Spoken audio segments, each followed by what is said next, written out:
Bismillah, alhamdulillah, wassalatu wassalamu ala nabina Muhammadin wa ala alihi wa sahbihi ajma'in, amma ba'd. Kaifa halukum? Apa kabar anak-anak yang saleh dan salihat, banin wa banat? Sudah sarapan belum? Sudah mandi belum? Nah, kalau sudah, ya mari kita mulai belajar. Kalau belum, mandi dulu, sarapan dulu, ya. Nah, kalau sudah, sekarang kita buka halaman 123. Pelajaran ke-10, judulnya menjaga kebersihan.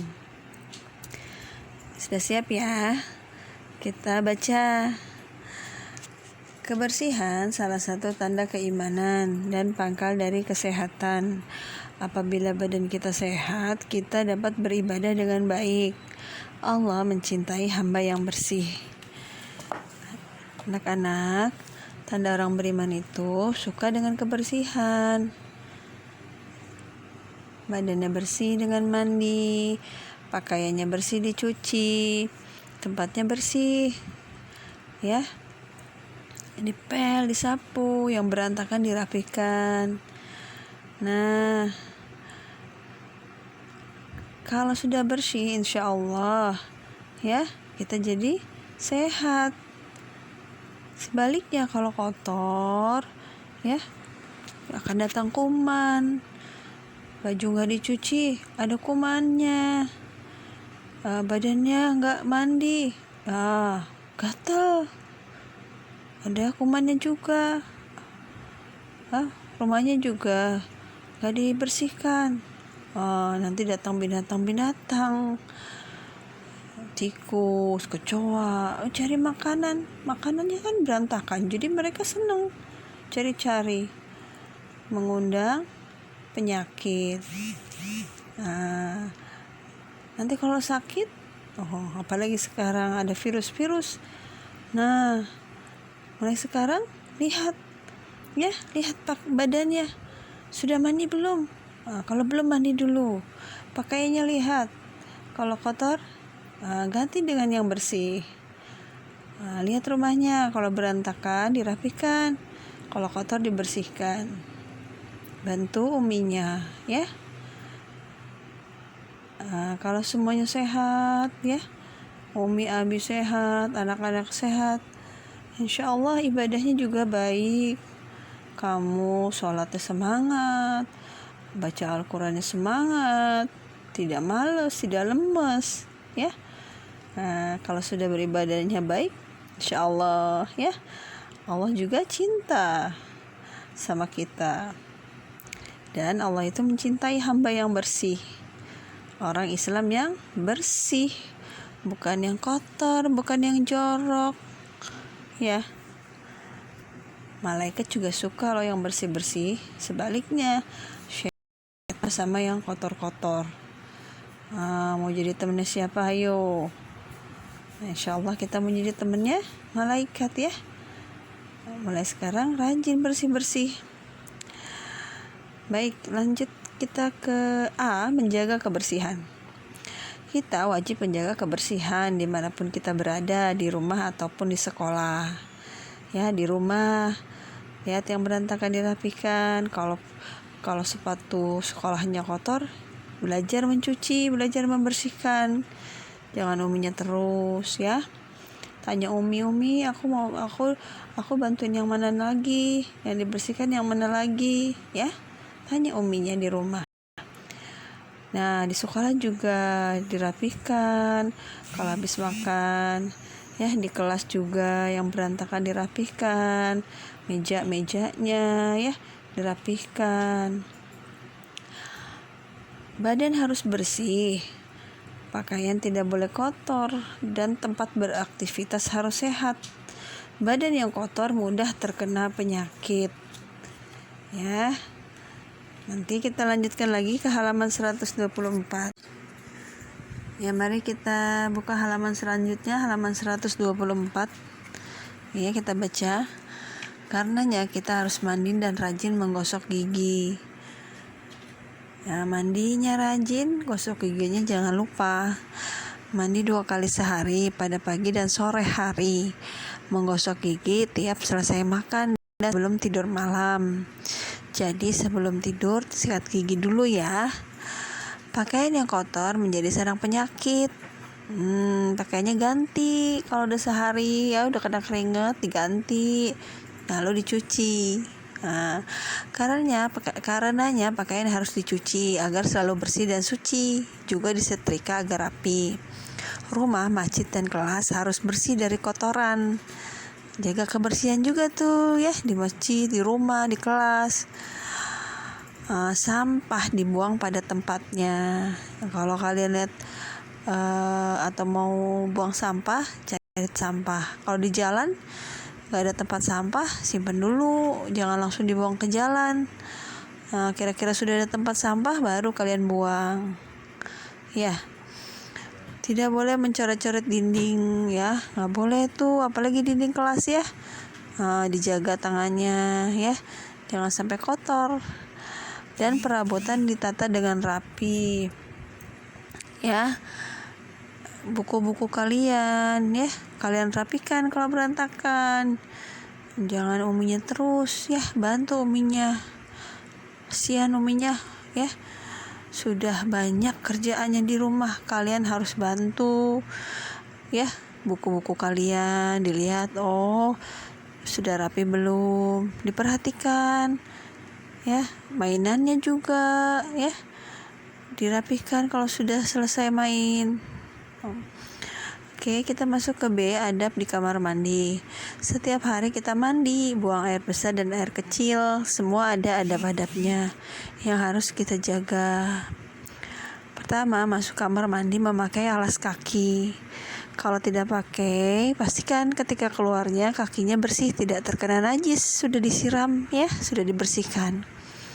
Kedua, mendahulukan kaki kiri. Masuknya pakai kaki kiri dulu. Mana kaki kiri? Nah, nanti kalau masuk kamar mandi kaki kiri dulu. Dan membaca doa. Masih hafal nggak doanya? Sudah apa belum? Oke, kalau begitu kita lanjutkan. Oke, halaman 125. Ya, di situ ada doa masuk kamar mandi. Ya, mari kita hafalkan. Yang sudah hafal ya, bagus. Yang belum hafal, mari kita hafalkan. Ikuti voice saya. Allahumma inni a'udzubika minal khubuthi wal khaba'ith. Kita ulang ya. Allahumma ya, inni a'udzubika minal khubuthi wal khaba'ith. Ya Allah, aku berlindung kepadamu dari gangguan setan laki-laki dan setan perempuan.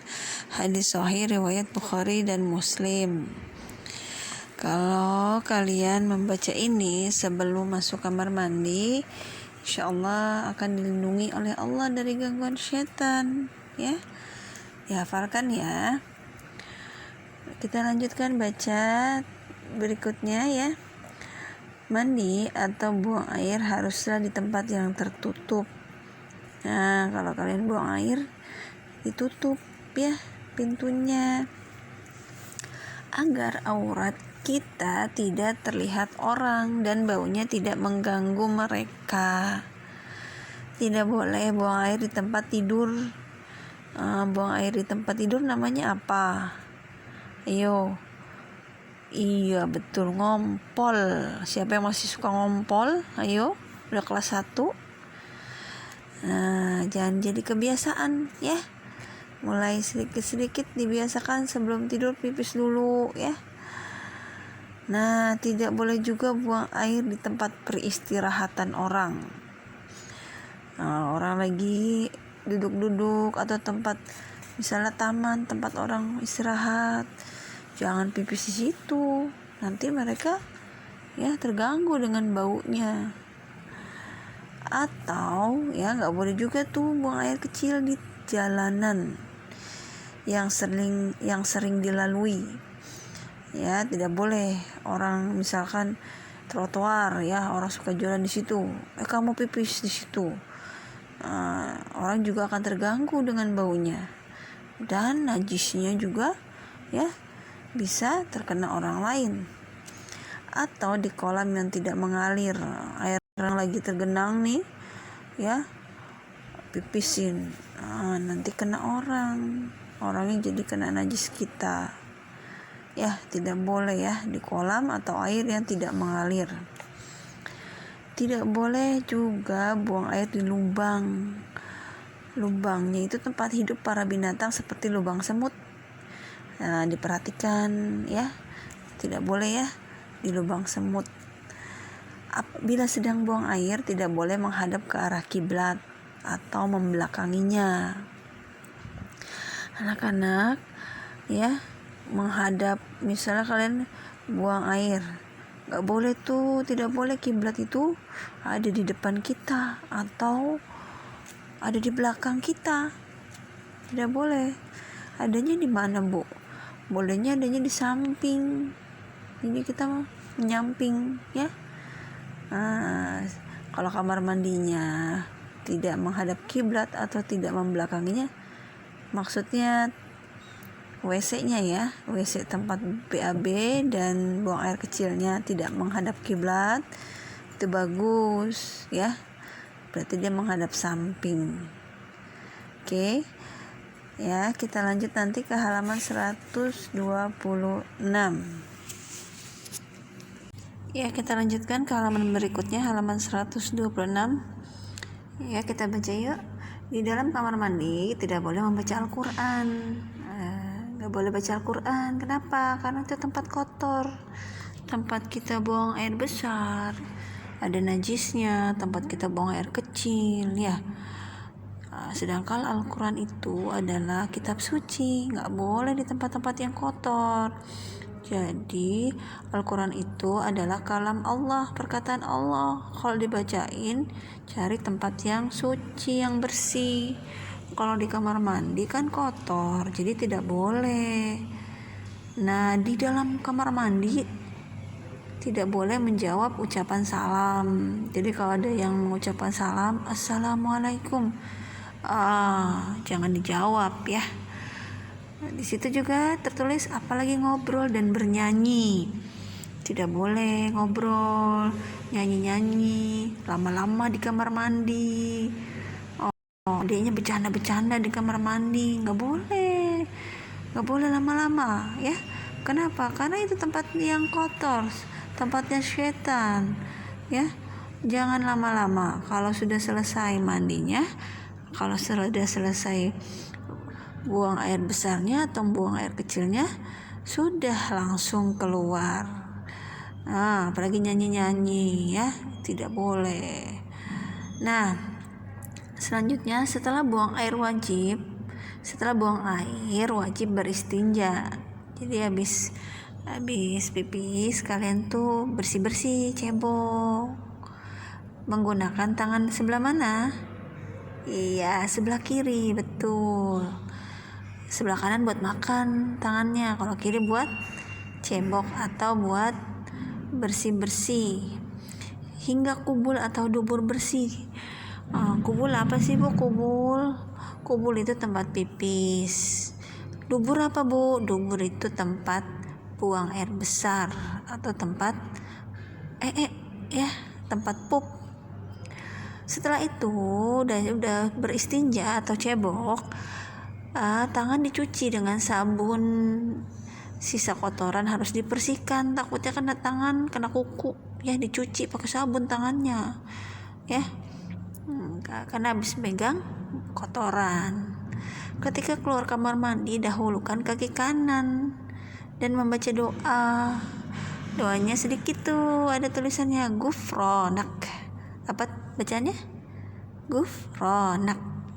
Sekali lagi, Gufronak. Ya Allah, aku memohon ampunanmu. Jadi kita keluar membaca doa, meminta ampun sama Allah ya.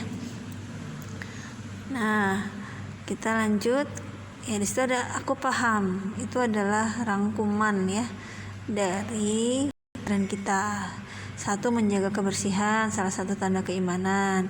2, kita wajib menjaga kebersihan badan. Badannya tuh dilihat, kotor enggak, udah mandi belum. Pakaian, lihat pakaiannya udah bersih belum. Dan tempat beraktivitas, tempatnya sudah bersih belum. 3, kita harus menjaga adab ketika mandi dan buang air. Ya, sudah ya, selesai halaman 126. Sekarang buka halaman 127 ya, anak-anak. Kita sudah masuk ke evaluasi.